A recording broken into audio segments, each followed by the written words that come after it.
এই তো ফাইনালি আমরা এয়ারপোর্টে চলে আসছি। এখন আমরা অন্য দেশে চলে যাব। আমিও তো এয়ারপোর্টে চলে আসলাম, এখন আমিও অন্য দেশে চলে যাব।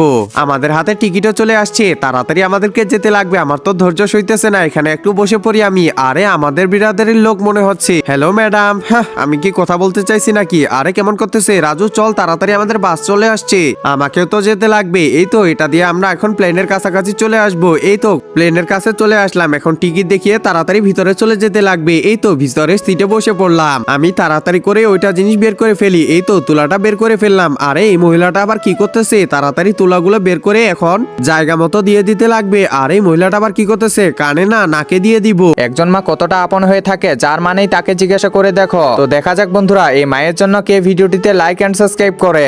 আর যারা মাকে ভালোবাসো না, তারা ভিডিওটি থেকে দূরে থাকো। আরে এই মহিলাটা আবার নতুন নাকি? না না, এগুলো তো নাকে না, কানে দিতে লাগে। এই তো দিয়ে দিলাম। এবার তাহলে মহিলাটা বুঝতে পারছে। এই তো আমরা অনেক উপরে চলে আসছি। আরে আমার তো অনেক ভয় লাগতেছে।